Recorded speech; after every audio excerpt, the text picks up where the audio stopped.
Prepare to delve into a tale that defies reason and reveals the darkest side of human nature.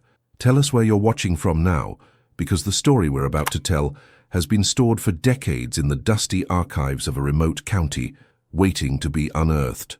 It was the late 19th century, when the Appalachian Mountains were still a difficult-to-access territory, barely penetrated by the law and where entire families lived isolated for generations.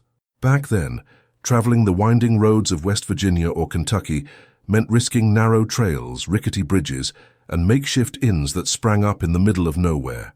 The Appalachian region was known for its wild beauty, but also for tales whispered in taverns about travelers who simply disappeared without a trace.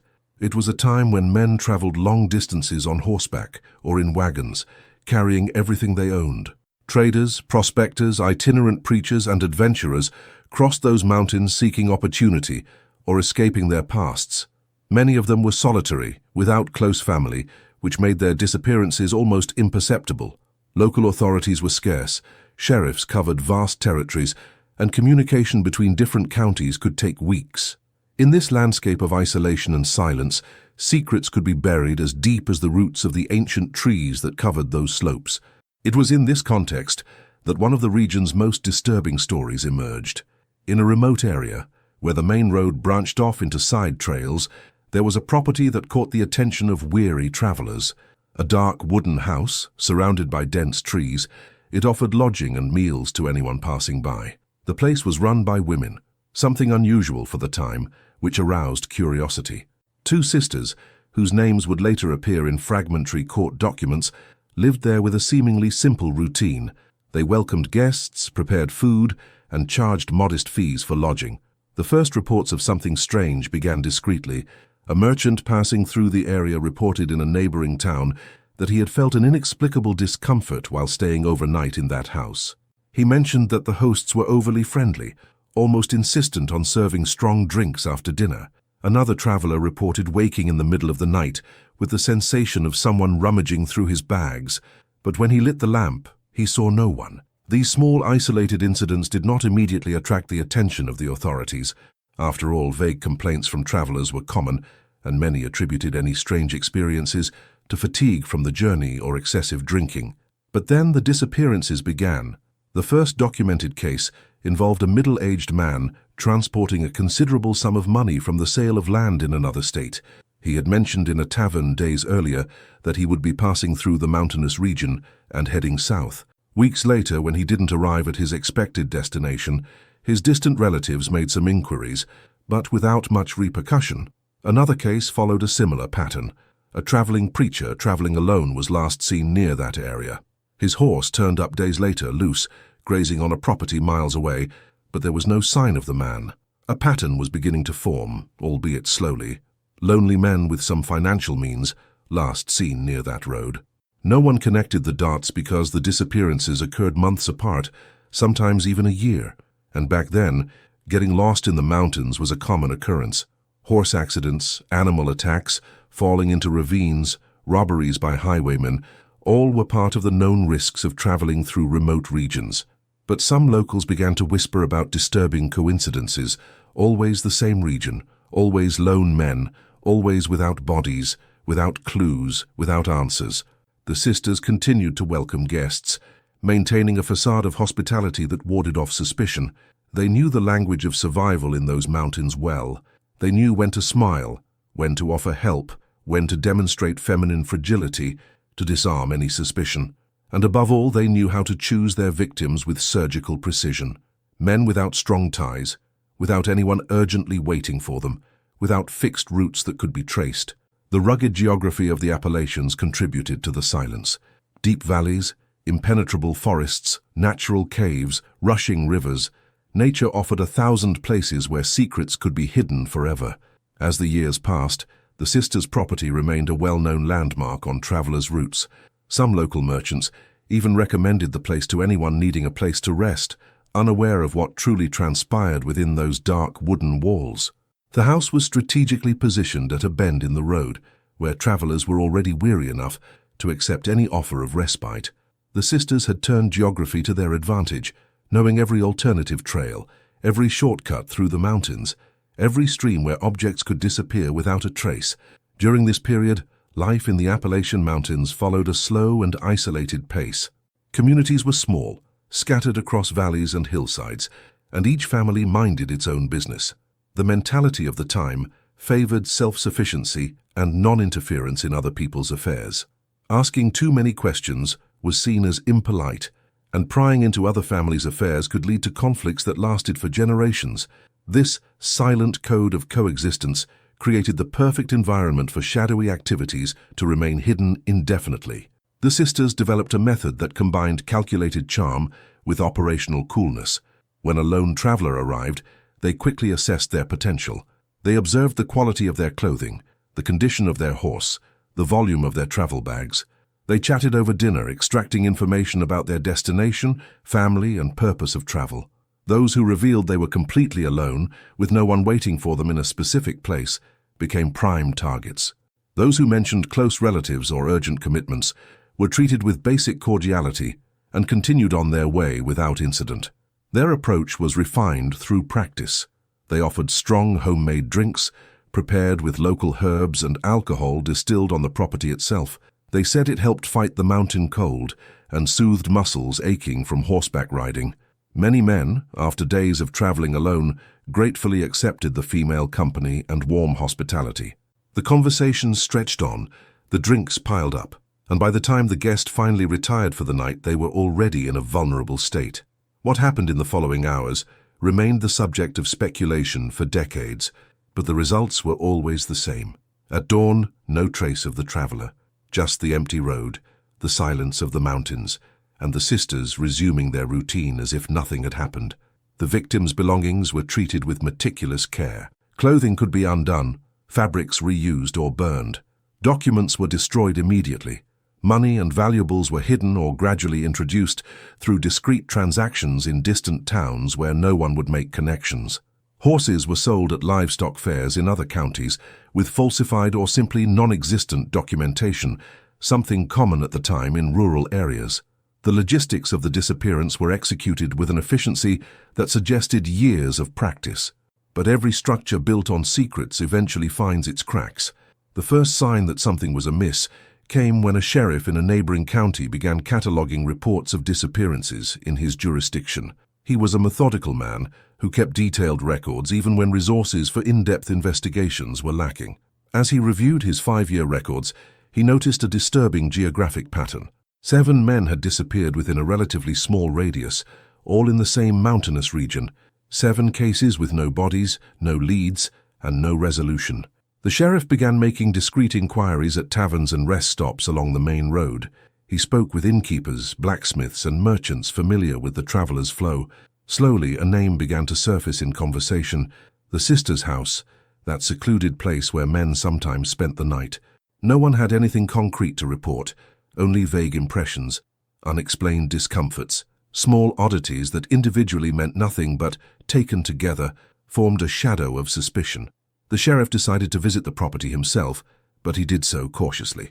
He took a deputy with him and arrived at noon, when sunlight still illuminated the clearing where the house was built.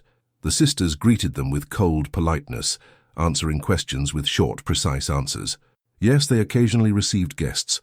No, they didn't keep written records of who passed through. Yes, some men left early in the morning without warning, something perfectly normal for those in a hurry. The sheriff inspected the surroundings but found nothing suspicious at first glance. The property was clean, organized, and showed no obvious signs of irregularities. Frustrated, he returned to the county seat, but something continued to nudge his intuition. That visit was the first step in an investigation that would take years to fully develop. Meanwhile, the sisters realized they had been noticed by the authorities. They adjusted their behavior, became even more selective, and spaced out incidents more. But the damage was already done. The seed of suspicion had been planted, and in a region where everyone knew everyone, whispers could spread as fast as brushfire. The months following the sheriff's visit brought a subtle change in the behavior of those traveling through the region. Some travelers began avoiding spending the night at the sisters' property, preferring to extend their journey to the next town, even if it meant riding under the dim moonlight. Others passed by the road, glancing sideways at the dark house nestled in the trees, quickening their horses' pace without understanding exactly why. Fear, when it spreads in small communities, doesn't need concrete evidence to take root. All it takes are stories told in hushed tones, meaningful glances, silences that speak louder than words. The sisters felt the change in the flow of guests. What had once been a steady flow of travelers had now become sporadic. Sometimes weeks would go by without anyone knocking on their door asking for shelter. This scarcity created a problem they hadn't anticipated. Their operation depended on a delicate balance. Enough victims to sustain their income, but spaced out enough to avoid attracting attention. Now, with fewer travelers willing to stop, they faced a difficult choice between remaining cautious or risking bolder moves. It was during this period that an incident occurred that would change everything. A young textile merchant from Pennsylvania passed through the region transporting valuable goods. He had heard vague rumors about the area, but he was late on his route and night was fast falling over the mountains. When he spotted the house offering lodging, he thought the rumors were just country superstitions. He was from a big city, accustomed to dealing with all kinds of people, confident in his ability to assess situations. This confidence would prove fatal. The sisters welcomed him with their usual warmth, immediately realizing the value of the goods he was transporting. During dinner, the merchant spoke openly about his plans, mentioning that he was traveling alone for the first time, that his partners didn't expect him back for another 3 weeks, and that he intended to explore new markets in the south before returning home. Every word that came out of his mouth was a sentence he'd written himself, mapping out his complete vulnerability. He didn't notice the glances exchanged between his hostesses, didn't notice how they paid excessive attention to the details of his journey. But this young man had something the previous victims didn't: a diary. He kept a detailed record of his travels, noting every town he visited, every business transaction, every relevant person he spoke with. That night, before falling asleep, he wrote a few lines describing the estate where he was staying, mentioning its approximate location, the sisters' physical characteristics, even the strange feeling the place gave him. He concluded the entry by saying he would leave at dawn and head for a village called Harper's Mill, where he planned to meet a buyer of fine fabrics. What the sisters didn't know when they executed their usual plan that night was that the diary would become the most important piece of evidence the authorities would have in their hands. Unlike previous victims, whose disappearances only generated unanswered questions, this young man had left a paper trail that pointed directly to that property. When he failed to arrive at Harper's Mill on the expected date, and weeks later his associates in Pennsylvania began searching for him, the diary was found among his belongings, which had been left at an inn 2 towns away. The sheriff, already investigating the previous disappearances, received a copy of the relevant diary pages. Finally, he had something concrete, a document written by the victim herself, identifying the last place she had been before disappearing. It wasn't enough evidence for formal charges, but it was more than he had gathered in all the previous years. He assembled a larger group this time, including a state law enforcement representative and 4 local men who agreed to serve as temporary deputies. The operation was carefully planned. They couldn't simply arrive and accuse the sisters without physical evidence. What they needed was a legal justification to search the property thoroughly, something the previous visit hadn't allowed. The state representative suggested they could use the excuse of investigating possible illegal liquor smuggling, a common offense in the area, which would give them authority to search the entire property, including outbuildings, basements, and storage areas. When the group arrived at the property on a crisp autumn morning, they found the sisters preparing preserves in the kitchen. The scene was one of innocent domesticity. Women working, glass jars lined up, the smell of fruit cooking. The sisters expressed surprise, but not panic. They answered initial questions with the same polite coolness as before. Yes, they distilled some spirits for their own consumption and local sale. No, they didn't have a formal license, but that was common on rural properties. They agreed to show them where they kept their barrels, even seeming relieved that the visit was only about drinks. The sheriff divided his group. 2 men stayed in the main house, observing the sisters. The others began exploring the outbuildings, a tool shed, a small barn, and a half-buried building that served as a food storage area. It was in this last location that one of the deputies noticed something strange. The packed dirt floor had areas that appeared more recently turned than others. When questioned, one of the sisters explained that they buried food scraps there to serve as fertilizer. The explanation was reasonable, but something in her tone alerted the deputy. He grabbed a shovel and began digging in one of the suspicious spots. For the first few inches, he found only dirt and small stones. He continued digging, now watched closely by the sheriff and the state representative. At a depth of about 2 feet, the shovel hit something that wasn't dirt, something that made a different, more solid sound. With his hands, he removed the surrounding dirt and revealed fabric. Fabric that had once been part of a garment, now stained and partially decomposed. The silence that fell at that moment was absolute. Not even the birds in the surrounding trees seemed to dare make a sound. The sheriff ordered them to continue digging, now more carefully, while one of the deputies kept the sisters under constant surveillance in the main house. What emerged from that earth revealed a truth everyone there suspected, but no one was truly prepared to face. Human remains, crudely buried, mixed with lime to accelerate decomposition. The specific identity of that victim would have been impossible to determine with the resources of the time, but the discovery was enough to turn suspicion into certainty. The men continued their systematic excavation of the site. With each new area investigated, they found more disturbing evidence. In some places, personal items emerged along with the remains: a rusted pocket watch, coat buttons, a belt buckle, small fragments of interrupted lives, buried as if they were disposable waste. The state representative took meticulous notes of each discovery, documenting locations and characteristics. They knew they would need a solid case to bring these women to trial, and every detail recorded could mean the difference between conviction and acquittal. As the excavation of the storage room continued, other members of the group revisited the main house with a fresh eye. They looked not only for evidence of crime, but also for patterns that might explain how the sisters operated. In the room that served as a food storage room, they found an unusual amount of men's belongings: piled hats, boots of different sizes, hanging coats. When questioned, the sisters claimed that travelers sometimes left things behind, and they kept them in case the owners returned for them. This explanation might be plausible if not for the sheer volume involved. There were enough clothing and accessories to outfit a dozen men. In a wooden box hidden beneath loose floorboards, they discovered documents, personal letters addressed to different names, property deeds, even money and old bills. Each piece of paper told a fragmented story of someone who had passed through and never been seen again. The sheriff recognized some names from previous missing person investigations. Here was the missing physical connection, the physical evidence linking the sisters to men who had vanished without a trace. The house that seemed so ordinary from the outside was actually a repository of stolen lives. The sisters were formally arrested later that day. They didn't resist arrest, didn't try to escape, and showed no apparent emotion. They maintained a neutral, almost bored expression, as if the whole thing were a temporary inconvenience. During the ride to the county jail, they didn't speak to each other or answer the officers' questions. This calculated silence would continue for weeks, frustrating any attempt to extract confessions or explanations about the details of the crimes. News of the arrest spread quickly throughout the region. Travelers who had stayed at the property years before and survived to tell the tale began to show up, wanting to testify. Each brought fragments of disturbing memories: the host's excessive insistence that they drink more, the feeling of being watched while sleeping, small objects disappearing from their luggage. Individually, these accounts seemed like paranoia or bad luck. Together, they formed a clear pattern of systematic predation.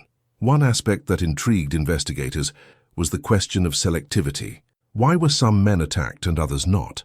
Analyzing the survivors' testimonies, they realized that all of them had mentioned during conversations with the sisters that they had family waiting, urgent commitments, or well-defined routes.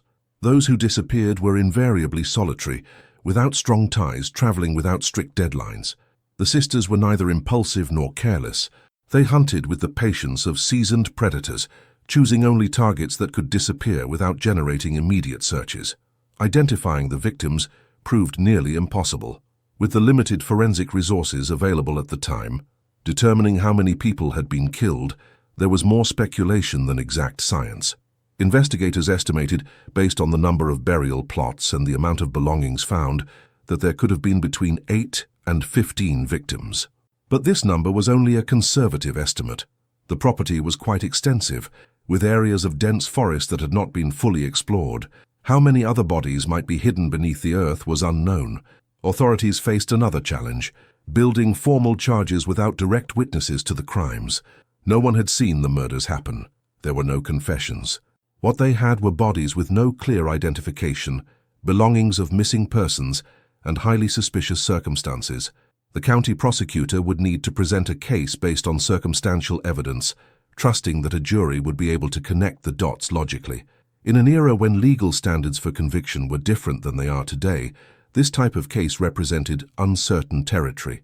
As the sisters awaited trial in the local jail, stories about their past began to emerge. Older residents of the area remembered their arrival about 10 years earlier. They came from another state, never talking much about their origins, and bought the property with cash. They maintained social distance from other families, participating only minimally in community life. This seclusion, which at the time seemed merely a personal preference, now took on sinister overtones. They had deliberately isolated themselves so they could operate without nearby witnesses, choosing a remote location where their actions would not be observed by curious neighbors. Preparing for the trial took months of meticulous work. The prosecutor knew he faced an unprecedented case in that jurisdiction. Crimes of this nature, committed by women, defied social expectations of the time. Many people simply couldn't conceive that females were capable of such calculated coldness, such systematic brutality. This incredulity could work either for or against the prosecution, depending on how the jury interpreted the evidence presented. During this waiting period, newspapers in several cities began publishing reports on the case. The stories ranged from factual accounts to sensationalist speculation. Some outlets portrayed the sisters as freaks of nature, creatures who had abandoned all femininity in exchange for greed and violence. Others sought explanations in their childhoods, in undocumented traumas, in corrupting influences that had turned ordinary women into predators. The truth was that no one truly knew their deep motivations, and they showed no intention of explaining. The trial was scheduled for the following spring, in a county courthouse that rarely heard homicide cases.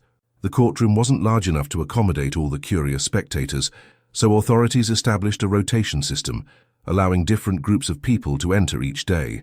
Outside, vendors set up makeshift stalls selling food and drink, transforming the event into a public spectacle that blended justice with popular entertainment. When the sisters were brought into court on the first day, silence filled the crowded courtroom. They wore simple clothes, their hair tied back and their expressions blank. They didn't look like monsters, they displayed no outward signs of evil. They were just two ordinary-looking women, which made it all the more disturbing. How could people so ordinary on the outside hide such darkness on the inside? This dissonance between appearance and actions would be a recurring theme throughout the trial. The prosecution began by presenting the context of the disappearances. The prosecutor presented detailed maps of the area, precisely marking where each man had last been seen. All the markings converged on a specific area, and at the center of that area was the sisters' property. He called witnesses who had known some of the victims, people who could attest that these men existed, that they traveled that route, and that they never reached their destinations. Each testimony added a layer of humanity to the names that had become mere statistics in police reports. The most impactful moment came when they presented the objects found on the property. A table was set up at the front of the room, and on it were arranged watches, wallets, rings, and belt buckles. Each item had a label identifying where it had been found. Family members of some missing people were called to identify their relatives' belongings. An elderly woman identified her brother's pocket watch through an inscription on the lid. A man recognized his father's wedding ring by the specific stone embedded in it. These recognitions transformed objects into evidence, and evidence into tears. The defense argued that the mere presence of objects on the property did not prove the sisters had committed murder. Travelers could have sold or left these items voluntarily.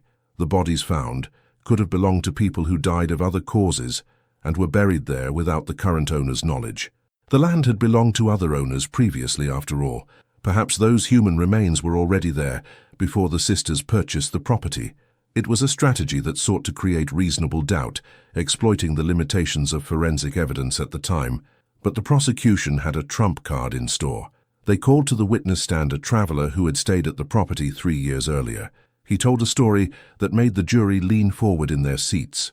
That night, he had drunk what the sisters offered, but by chance he hadn't consumed enough to completely lose consciousness.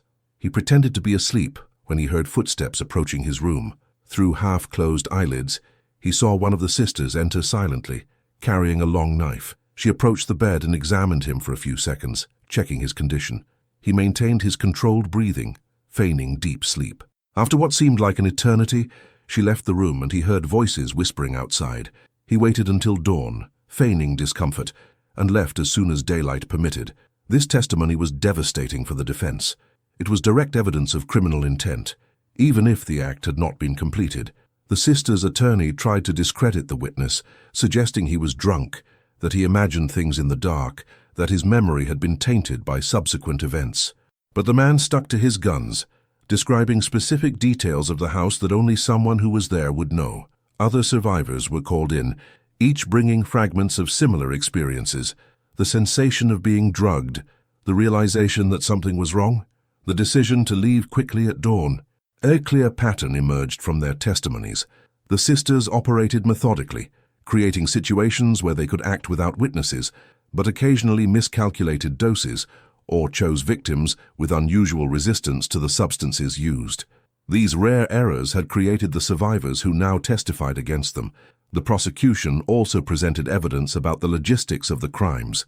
They showed that the sisters had made several trips to distant cities in recent years, always returning with cash that they deposited in small amounts at various banking establishments. Business records indicated that they had sold horses and equipment in remote markets, using false names or simply transacting cash without documentation. This pattern suggested conscious knowledge that they were dealing with stolen property, taking precautions to avoid being traced. The trial was well into its third month when the defense finally decided to put the sisters on the witness stand. It was a risky decision, but necessary given the overwhelming weight of the prosecution's evidence. The strategy was to humanize them, to present a narrative that explained their presence on that remote property, that justified the objects found, that transformed disturbing coincidences into mere misunderstandings, amplified by collective panic. The first sister to testify presented a carefully constructed version of events. She claimed they had purchased the property to escape difficult situations in their home state, seeking a fresh start away from social judgment. They said they offered lodging as a means of survival, that the region was dangerous, and that many travelers actually disappeared, victims of highway robbers, wild animals, or simply getting lost on the confusing mountain trails. Regarding the objects they found, she explained that they often bought second-hand belongings from itinerant traders who sold things they found or acquired through questionable transactions. This was common at the time and in the region, she argued. The prosecutor began the cross-examination with deliberate calm. He asked about specific dates, about specific travelers mentioned in previous statements. The sister denied remembering most of them, claiming that so many men had passed through over the years that it was impossible to remember each one. But when the prosecutor showed the young textile merchant's diary, reading aloud the detailed description he had given of the hostesses, and asking if she remembered that particular guest, there was a hesitation. Just a second, but enough for the jury to notice. She denied it, but the conviction in her voice had wavered. The second sister testified the next day. Her approach was different, more emotional. She wept as she described the hardships of lonely women trying to survive in hostile territory, spoke of the prejudices they faced, and how the local community never fully accepted them. She tried to create a narrative in which they were victims of circumstance, not perpetrators of heinous crimes. Some members of the jury seemed touched initially, but that sympathy evaporated when the prosecutor began asking questions about technical details. How did she explain, he asked, that the bodies found on her property were buried with lime, a substance specifically used to accelerate decomposition? If these people had died of natural causes or accidents, why bury them secretly instead of reporting to the authorities? Why were so many men's belongings hidden under floorboards rather than stored in a visible location if they truly expected their owners to return for them? Each question dismantled a piece of her defensive narrative, exposing inconsistencies she couldn't satisfactorily explain. A particularly revealing moment occurred when the prosecutor presented evidence that the sisters had purchased suspicious quantities of herbs and chemicals from apothecaries in different cities. Records showed regular purchases of compounds that, when combined, could produce potent sedative effects. When questioned about the purpose of these purchases, the second sister claimed they used them to make home remedies and tonic drinks. But when pressed to explain why they purchased from such distant establishments instead of using local suppliers, She was unable to provide a convincing answer. The atmosphere in the courtroom changed dramatically during the testimony of a doctor called by the prosecution. He had examined the human remains recovered from the property and, although limited by the resources of the time, managed to determine some disturbing facts. Several of the skeletons had marks on their bones consistent with sharp-edge injuries. One skull showed fractures suggesting blunt force trauma. These were not the bodies of people who had died peacefully of natural causes. They were victims of deliberate violence. The doctor also testified about the substances found on the property. He analyzed samples of the drinks the sisters offered to guests and identified concentrations of sedative compounds at levels that exceeded any legitimate medicinal use. These concoctions were designed to incapacitate, not to heal or relax. Combined with strong alcohol, they would have a devastating effect on an unsuspecting individual.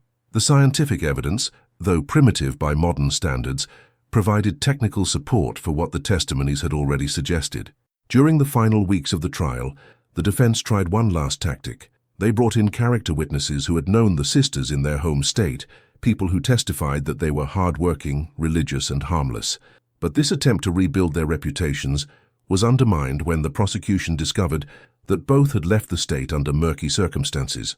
A local merchant had mysteriously disappeared shortly before their departure, and rumors at the time linked the disappearance to their presence in the region.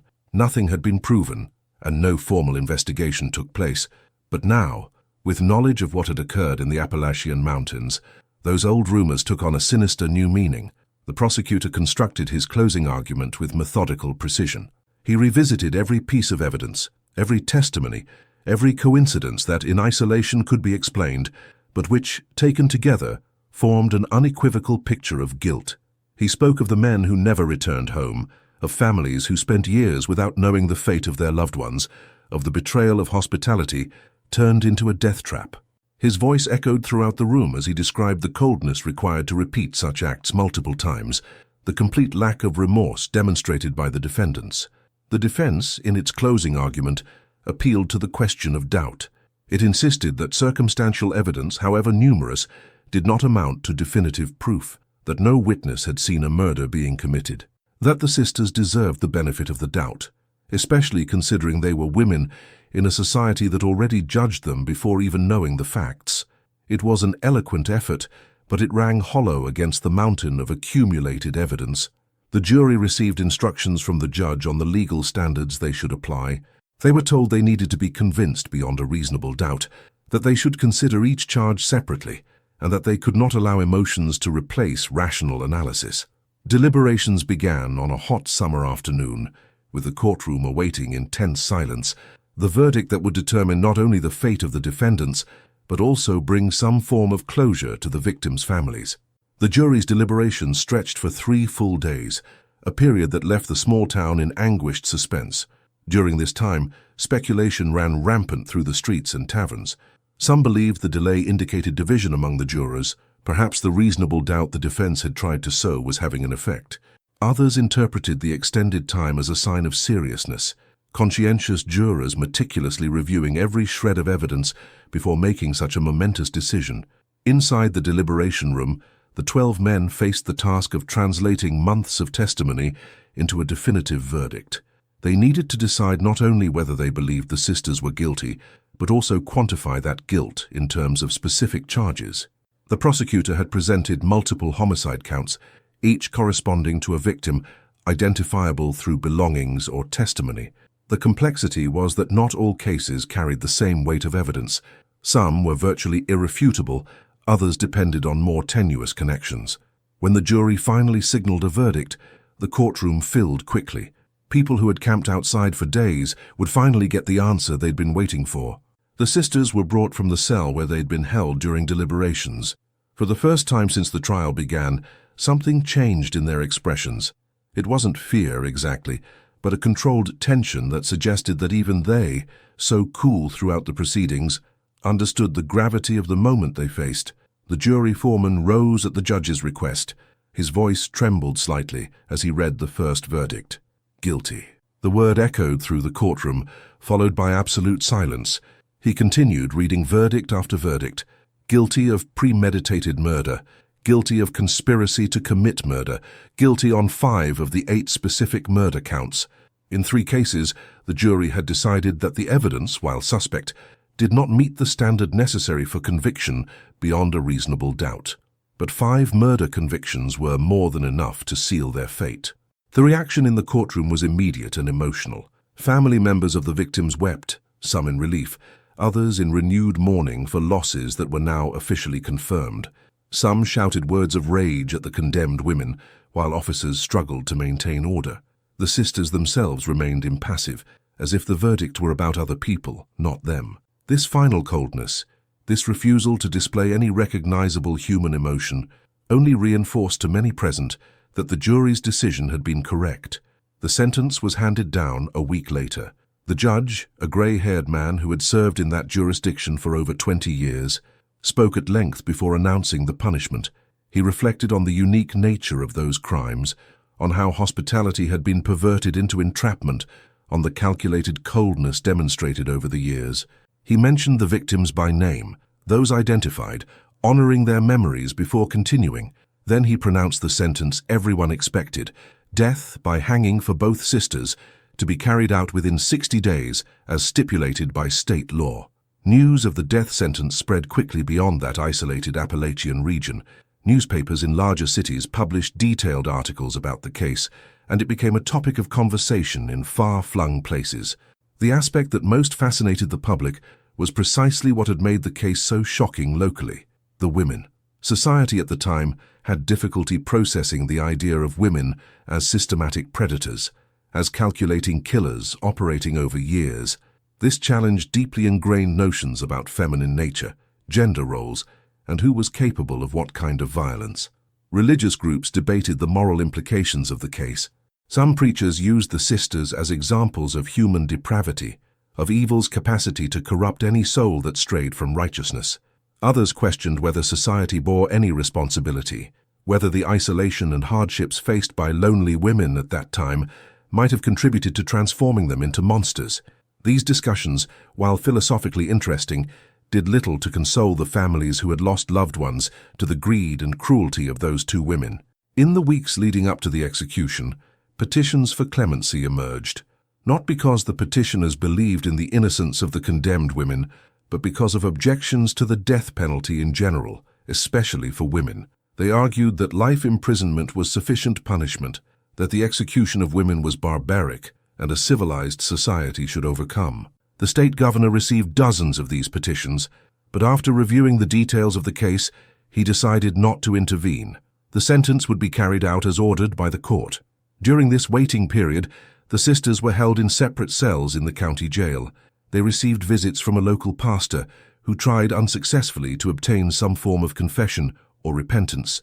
They spoke to him politely but superficially, never admitting guilt, never expressing remorse.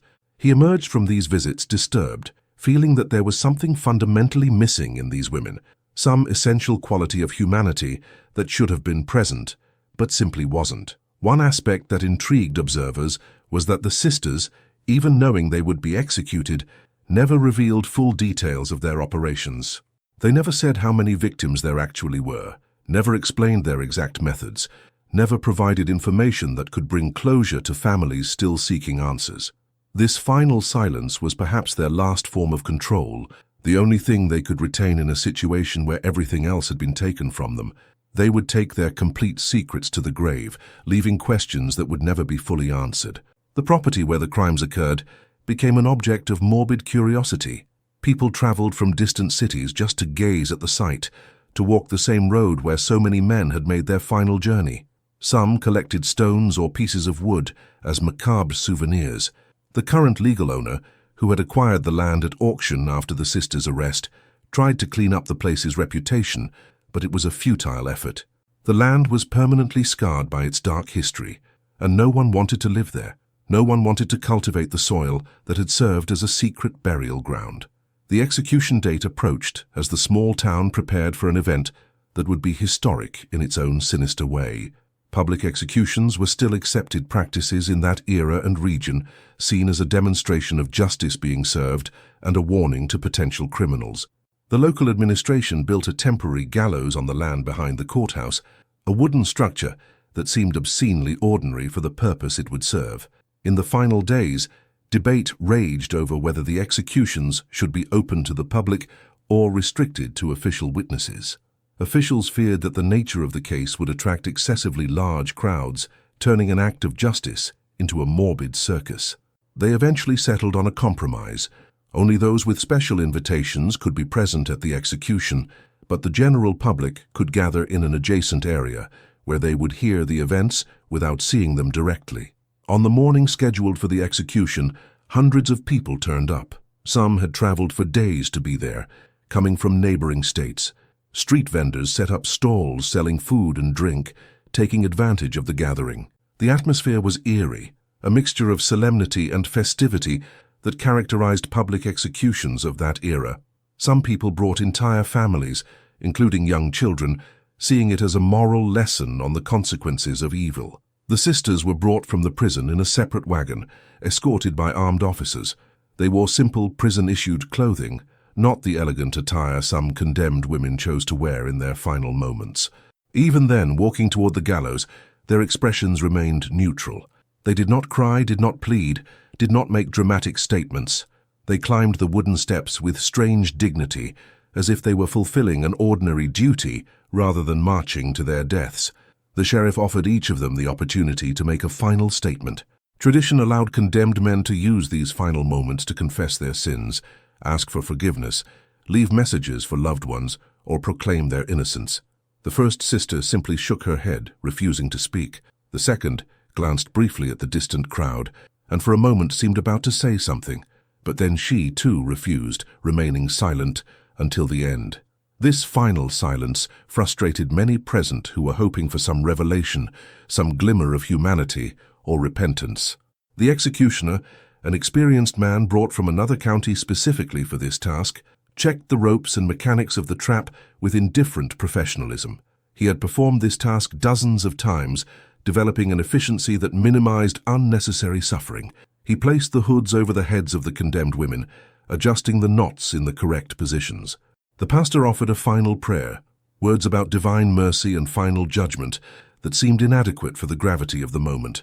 When the trap was sprung and the bodies fell, a collective gasp could be heard from the crowd. The execution was technically efficient, the deaths instantaneous as planned. The attending physician waited a few minutes before verifying the absence of a pulse and officially pronouncing the deaths. With that, the judicial chapter of the case was closed. The sisters who had terrorized the area for years, who had turned hospitality into a death trap, were dead, but the impact of their actions would continue to resonate for decades. The bodies were buried in unmarked graves in the prison cemetery, following standard protocol for executed criminals. There was no funeral service, no public mourning. Families of the identified victims received official notification that justice had been served, though many questioned whether two quick deaths truly balanced the scales against years of terror and multiple lives destroyed. Some found peace in closure, others carried a rage that no execution could fully satisfy. In the following months, investigators continued to comb through files, trying to connect unsolved disappearances from other regions to the sisters. There was speculation that they may have operated in other locations before settling in the Appalachian Mountains. Fragmentary records suggested that women matching their descriptions had run other inns in different states over the previous years. Each location had its own stories of missing travelers, but without physical evidence or living witnesses, establishing definitive connections was impossible. A particularly disturbing aspect that emerged after the executions was the discovery of notebooks hidden in one of the cells where the sisters awaited their fate. One of them had begun writing what appeared to be memoirs, but never completed them. The pages contained fragments of thoughts, descriptions of places they had lived, vague mentions of unspecified events, nothing that constituted a confession or revealed details useful to investigators. But the tone was cold, devoid of emotion, treating life experiences as a distant observer rather than a participant.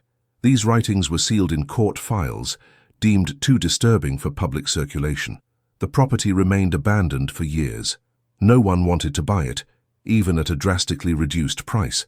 Local children were forbidden from approaching, but this only increased its morbid allure.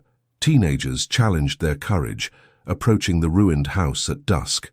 Ghost stories began to circulate, unverified reports of voices heard, shadows seen in the broken windows.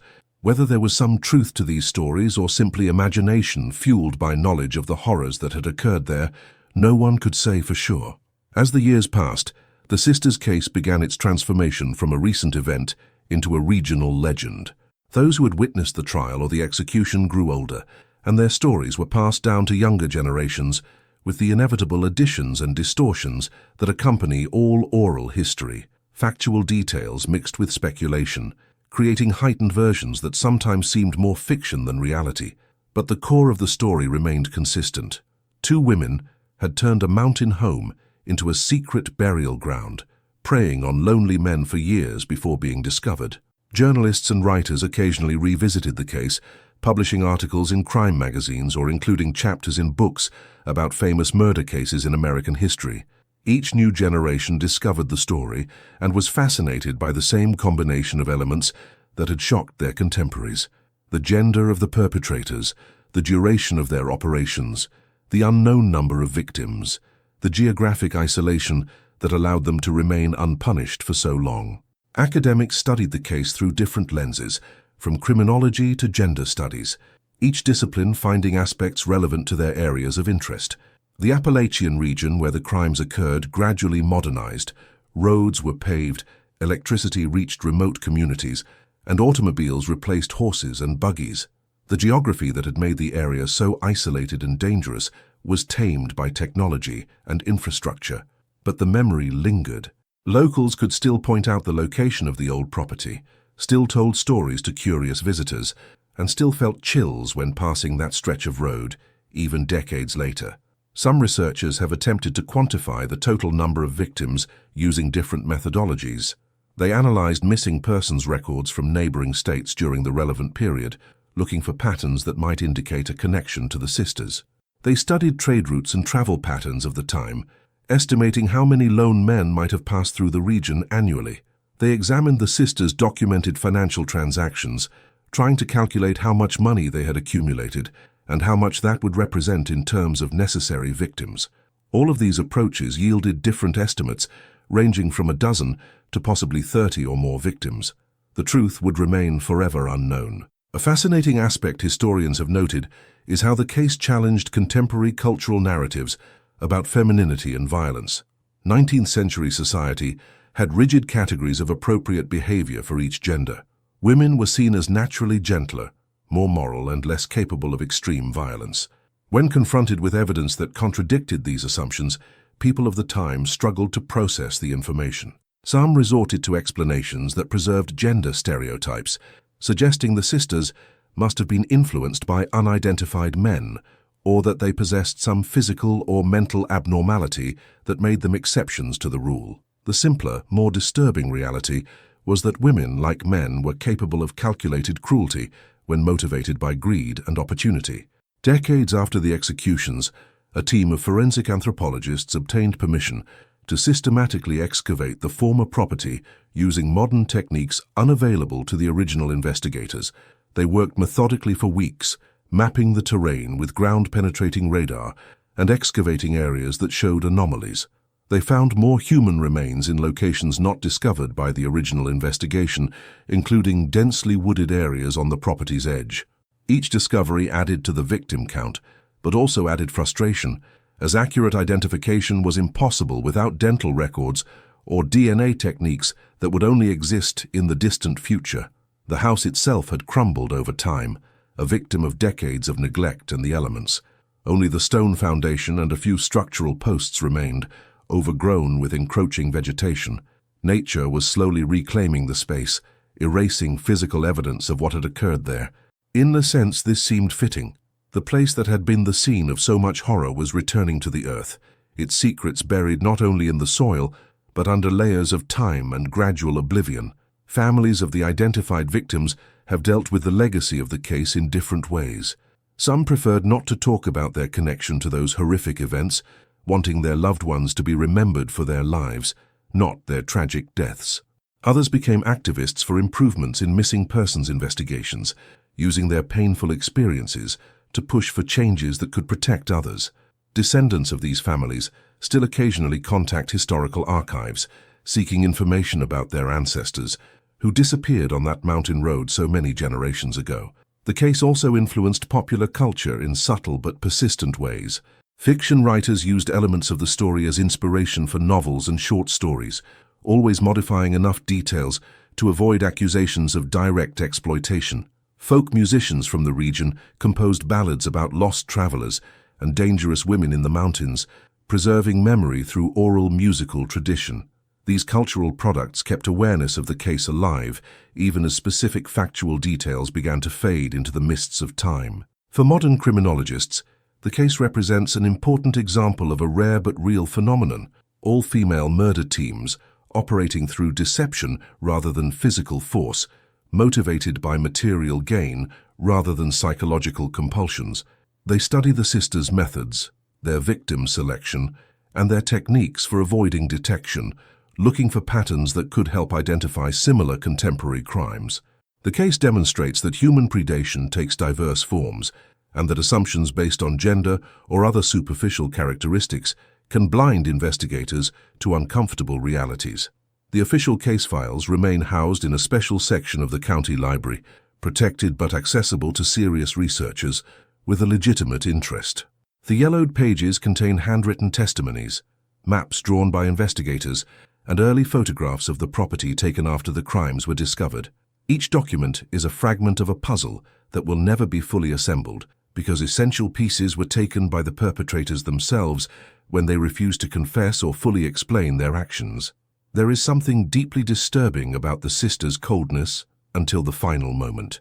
They sought no redemption, no attempt to justify their actions through extenuating circumstances, no expression of remorse that could humanize them in the eyes of posterity. This emotional emptiness is perhaps the most frightening aspect of the entire story. It suggests a capacity to completely dehumanize others, to see them merely as resources to be exploited. The travelers who trusted them were not human beings with stories of their own, merely opportunities for profit that could be discarded when no longer useful. Psychologists who have retrospectively studied the case have speculated about what could create such coldness in two people who shared blood ties. Was there something in their family history that predisposed them both to this path? Had they suffered traumas that shattered something fundamental in their psyches? Or were they simply individuals born without a normal capacity for empathy, encountering each other and amplifying each other's predatory tendencies? Without access to detailed information about their childhoods or adequate psychological evaluations, these questions remain in the realm of speculation. What we know for sure is that they operated with an efficiency that suggested careful planning and close cooperation. There was no sign of conflict between them, no indication that one was the dominant leader and the other a reluctant follower. They appeared to function as an integrated unit, each playing complementary roles in their macabre operations. This partnership in crime, especially between sisters, adds an additional layer of complexity to the story. Families are supposedly sources of moral support, not accomplices in horrific acts. The betrayal of familial trust, as well as the betrayal of hospitality, makes the case doubly disturbing. For travelers of the time, the case had an immediate practical impact. Many became more cautious about accepting hospitality from strangers in remote areas. Travel guides appeared listing verified inns and warning against stopping in isolated locations. The paranoia the sisters created extended far beyond their specific region, affecting trust in rural communities across the country. Women who legitimately operated small inns suffered a decline in business, while nervous travelers preferred to pay more for accommodations in larger cities. The actions of two individuals had ripples that reached innocent people completely unconnected to the crimes. Decades turned into a century, and the case gradually took on the character of a historical cautionary tale. New generations learned about the story through books, occasional documentaries, and anniversary articles published when significant milestones were reached. The narrative was sanitized of some of its more disturbing details, made palatable to modern audiences who had an appetite for crime stories, but not necessarily for the full, unedited reality of what happened in those isolated mountains.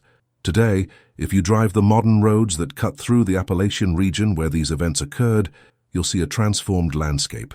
Signs point to towns and tourist attractions. Gas stations and chain restaurants offer standardized services. The sense of dangerous isolation that characterized the region in the 19th century has been completely erased by modernization. But if you know where to look, you can still find landmarks that connect the present to the dark past.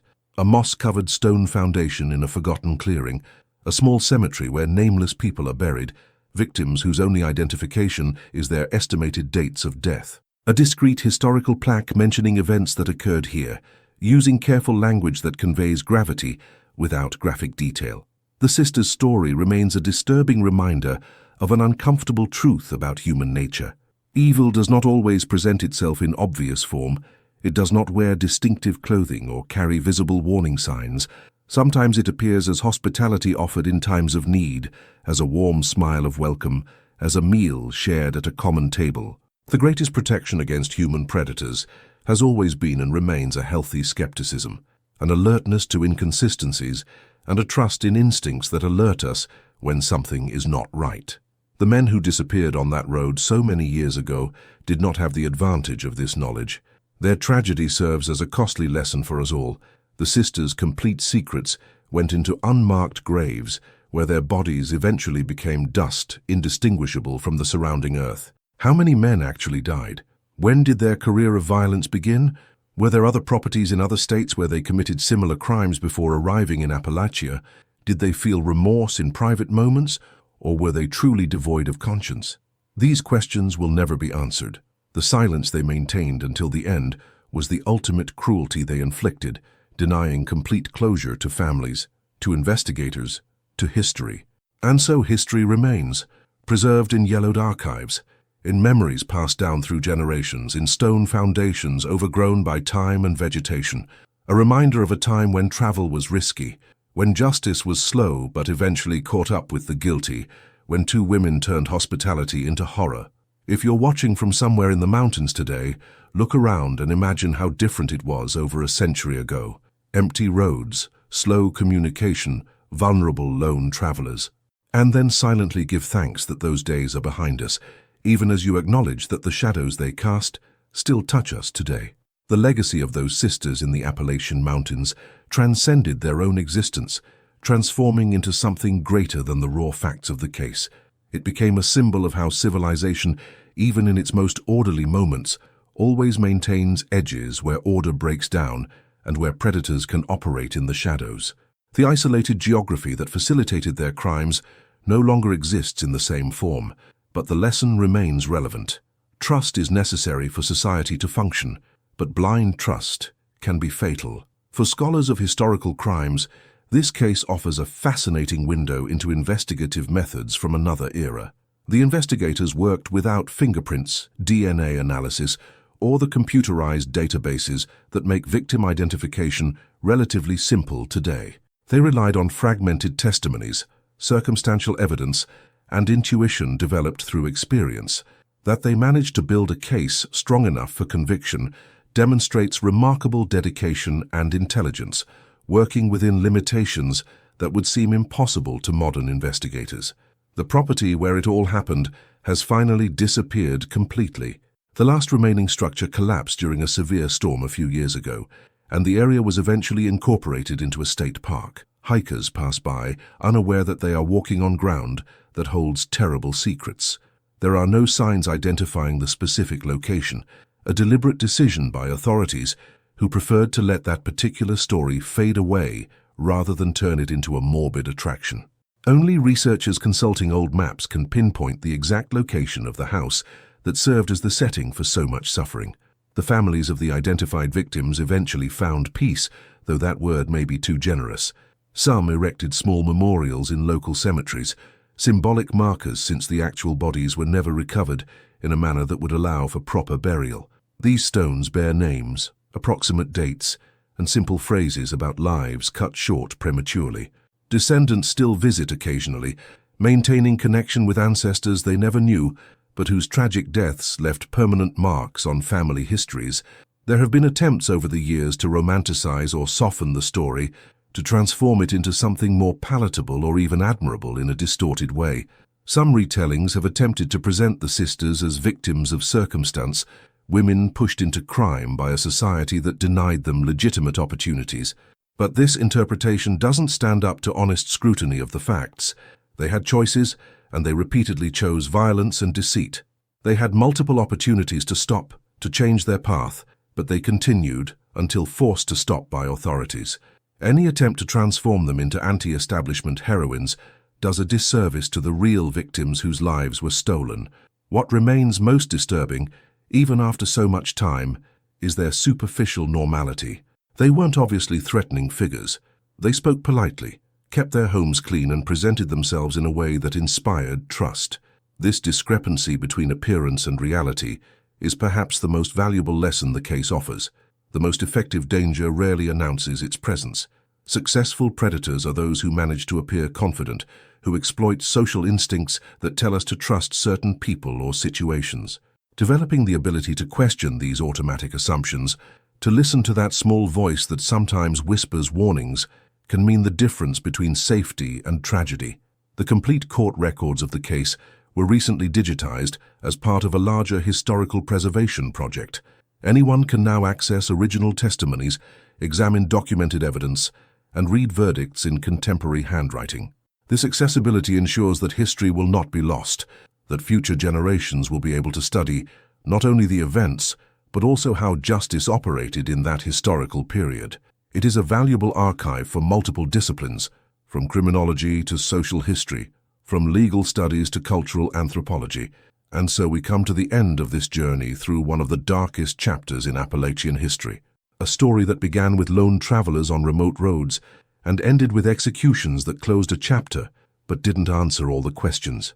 The mountains guard their secrets tenaciously, and some mysteries remain buried as deeply as the bodies that were never found. But the essence of the story survives, reminding us that horror can lurk in unexpected places, that trust must be balanced with caution, and that justice, though sometimes slow, eventually prevails. If this story touched you in any way, if you found value in learning about this forgotten piece of American history, consider subscribing to the channel. There are so many other stories waiting to be told, cases that defy comprehension, mysteries that remain unsolved even decades later. Leave a comment telling us where you're watching from and what part of this story resonated with you most. And if you know someone who appreciates true stories about crimes that shaped history, share this video. Every subscription, every like, every share helps keep these important stories alive, ensuring that the victims are not forgotten and that the lessons remain available to anyone willing to learn.